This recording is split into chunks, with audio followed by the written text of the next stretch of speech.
अब दही की चटनी के साथ मैं आपको टेस्ट करके बताती हूँ कि ये कैसा बना है। आप इसको ज़रूर ट्राई कीजिएगा, मुझे पूरी उम्मीद है कि इंशाल्लाह ताला आपको ये रेसिपी बहुत पसंद आएगी। और साथ हम सैलड भी लेंगे। वाओ, ज़बरदस्त बना है, बहुत सॉफ्ट बना है ये टिक्का।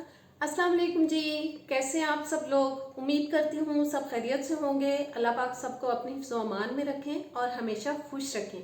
आज बहुत ज़बरदस्त सी चिकन टिक्का बोटी की रेसिपी लेके आई हूँ आपके लिए, जो कि बहुत ही मज़े की बनती है और पराठे के साथ खाने का इसका एक अपना ही मज़ा है।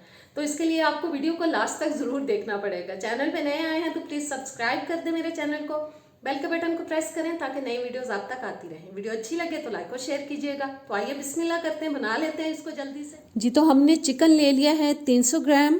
इसके अंदर मैं डाल रही हूँ 1 टीस्पून लाल मिर्च का पाउडर, 1 टीस्पून सूखा धनिया पाउडर, 1 टीस्पून जा रहा है ज़ीरा पाउडर, 1 टीस्पून नमक आप अपने टेस्ट के हिसाब से कम ज़्यादा कर सकते हैं, हाफ़ टी स्पून काली मिर्च का पाउडर, हाफ़ टी स्पून हल्दी पाउडर, हाफ़ टी स्पून लहसुन पाउडर, हाफ़ टी स्पून अदरक पाउडर, आधा टीस्पून पेपरिका पाउडर डाल रही हूँ, ऑप्शनल है, अगर हो तो डाल लें अदरवाइज़ रहने दें। दही डालेंगे थोड़ा गाढ़ा सा, 2 टेबलस्पून तकरीबन।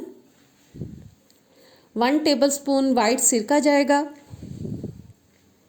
हरा धनिया डालेंगे, बारीक कटा हुआ पुदीना डालेंगे और 2 टेबलस्पून मैंने जी बारीक कुटी हुई प्याज ले ली है, ब्राउन वाली। आप घर में ब्राउन करके उसको हाथों पे मसल के भी डाल सकते हैं, मैं रेडीमेड इस्तेमाल कर रही हूँ। अच्छे से मिक्स करेंगे इसको और मिक्स करने के बाद ऊपर से कवर करेंगे और इसको मैरिनेट होने के लिए हम फ्रिज में रखेंगे 2 से 3 घंटे के लिए जी। तकरीबन 3 घंटे के बाद मैंने निकाल लिया चिकन को और 2 टेबलस्पून तकरीबन डालेंगे ऑयल और अच्छी तरह से ऑयल को मिक्स कर देंगे बोटियों के साथ, ताकि बोटियों पे ऑयल जो है वो अच्छी तरह से लग जाए।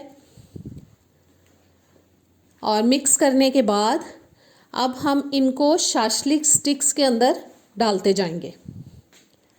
बस एक एक बोटी को पकड़ेंगे और शाशलिक स्टिक के अंदर डालेंगे। घर में मेहमान आए तो आप खाने में ये बनाएं, बहुत तारीफ़ होगी आपकी इंशाल्लाह ताला। बहुत मज़े का बनता है ये टिक्का। और इसी तरह से बाकी की स्टिक्स को भी रेडी कर लेते हैं।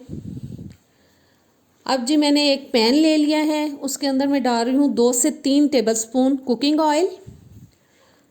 पैन को थोड़ा हिला लेते हैं ताकि पैंदे में अच्छे से ऑयल लग जाए। और अब इसको थोड़ा सा गर्म होने देंगे हम ऑयल को। ऑयल गर्म हो चुका है, अब मैं एक एक करके स्टिक्स इसके अंदर रख दूँगी और 4 स्टिक्स हमारी रेडी हुई थी। बस अब हमें हल्की आंच पे इनको पकाना है हर तरफ से, क्योंकि गोश्त कच्चा है इसलिए हमें इसको गलने तक और अच्छी तरह से पकने तक पकाना है। बस इनकी साइड को चेंज कराते जाएंगे, बीच बीच में इस तरह से ब्रश की मदद से थोड़ा थोड़ा ऑयल इन पे ब्रश करते जाएंगे। और ज़बरदस्त कलर आता जा रहा है, देखें दिखने में ही इतना खूबसूरत लग रहा है तो खाने में कितना मज़े का होगा ये। और जी ज़बरदस्त हमारी टिक्का बोटी हो चुकी है रेडी। इनको अब निकाल लेते हैं पैन में से हम। और अब मैंने एक पराठा ले लिया है, इस पे अनियन रिंग्स रखेंगे, टमाटर रखेंगे और अब स्टिक्स को हम निकालेंगे इसके ऊपर बोटियों को। और मैंने जी 2 स्टिक्स रख दी हैं पराठे के ऊपर, इनको थोड़ा सेट कर देते हैं ताकि दिखने में भी ज़बरदस्त लगे। आप बच्चों को इस तरह से दें, बहुत खुश होंगे। अब दही की चटनी के साथ मैं आपको टेस्ट करके बताती हूँ कि ये कैसा बना है। आप इसको ज़रूर ट्राई कीजिएगा, मुझे पूरी उम्मीद है कि इंशाल्लाह ताला आपको ये रेसिपी बहुत पसंद आएगी।